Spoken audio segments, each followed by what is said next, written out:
प्रश्न यह है कि अक्सर देखने को मिलता है कि अच्छे लोग, पुण्यात्मा लोग, भक्त लोग दुखी पाए जाते हैं, जबकि पापी व्यक्ति सुखी होते हैं। कभी कभी समझ में नहीं आता कि ऐसा क्यों होता। क्या ईश्वर की अदालत गलत निर्णय देती है?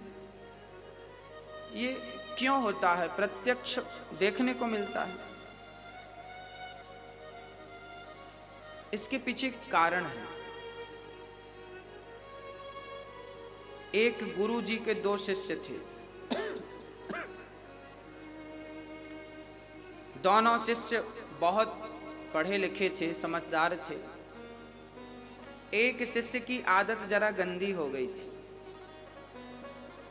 और एक शिष्य तो रोज सत्संग करता था। जहां कथा हो जाए दौड़कर पहुंच जाता, कथा भी सुनता, कीर्तन भी करता और मस्ती से अपना भगवत प्रेम बढ़ाता। एक तो सत्संग करता और दूसरा शिष्य जो था वो वैश्या के घर जाता था। वैश्या मुजरा करती थी ना, उसे बहुत अच्छा लगता था जब वो नाचती थी। बहुत सुंदर थी ना वो वैश्या, उसे देखने के लिए लोगों की भीड़ लग जाती थी।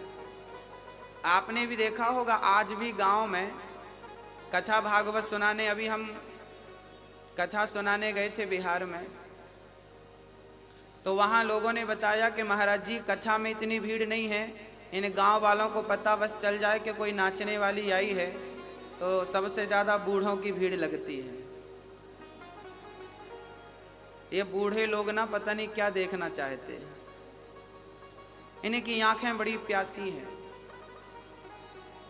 बहुत गंभीरता से समझिएगा, ये जो आंखें हैं ना आपकी, शरीर पूरा होने को आया पर अभी तक देखने की इच्छा पूरी नहीं हुई। आज भी मुजरा देखने का मन कर रहा है, आज भी नाचने वाली को देखने का मन कर रहा है, आज भी सुंदरता पर मन लट्टू है। एक सुंदर स्त्री गुजर रही थी, किसी ने कहा वाह कितनी सुंदर है। हमने कहा पागल, तू इसकी सुंदरता के पीछे पड़ा है, अभी तूने सुंदरता देखी कहाँ है। जिस दिन मेरे बांके बिहारी की सुंदरता देखेगा ना, पागल हो जाएगा। ये दुनिया हमें तब तक ही अच्छी लगती है जब तक हमें भगवान का स्वाद नहीं मिल जाता, और मिलने की देर है, केवल देर है। एक शिष्य जाता वैश्या का नाच देखता, जबकि दूसरा शिष्य जाता तो वो कथा सुनता। एक दिन वैश्या के घर से लौट रहा था शिष्य, तो सिर्फ रास्ते में सोने से भरी एक पोटली प्राप्त हो गई। रास्ते में सोना मिल गया ढेर सारा।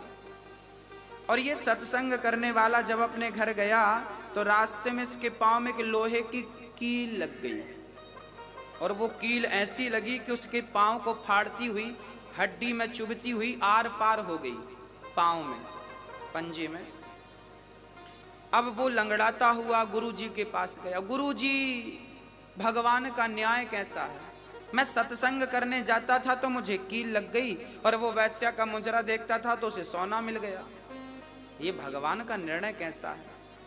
अरे वो गलत काम करता था तो उसे कील लगनी चाहिए थी, उसका नुकसान, पर आपने तो हमारा पांव उड़ा दिया। ये भगवान का निर्णय कैसा है? तब गुरुजी ने कहा, बेटा तुम केवल वर्तमान की देखते हो, तुम केवल वर्तमान की सोचते हो, जबकि ईश्वर भूत और भविष्य को देखकर निर्णय लेता। हमें पता नहीं कि कल क्या होने वाला है, लेकिन भगवान को पता है कि कल क्या होने वाला है। तो गुरुजी ने कहा, बेटा वो जो तुम्हारा मित्र था ना जिसे सोना मिला, आज के दिन उसे बहुत बड़ा खजाना मिलने वाला था। आज के दिन वो राजा बनने वाला था, पर वैश्या का संग किया, समय का दुरुपयोग किया, उसका पुण्य क्षय हो गया। और भगवान ने कहा कि इसे राजा बनना था, क्योंकि पिछले जन्म में इसका पुण्य ज्यादा था, इसे राजा बनना था, पर वैश्या का संग कर करके इसने सारा पुण्य खत्म कर लिया। इतने से सोने से इसे तसल्ली करनी पड़ेगी। और तुम्हें आज के दिन तुम्हें मौत आने वाली थी, आज तुम्हारे जीवन का अंतिम दिन था, पर तुम भगवान की कथा से जुड़े थे, कीर्तन और सत्संग से जुड़े थे, तो भगवान ने आपकी मृत्यु को एक लोहे की कील में तब्दील कर दिया। ये परमात्मा का निर्णय है जो सब समझ नहीं पाते, सबके बस की बात नहीं है।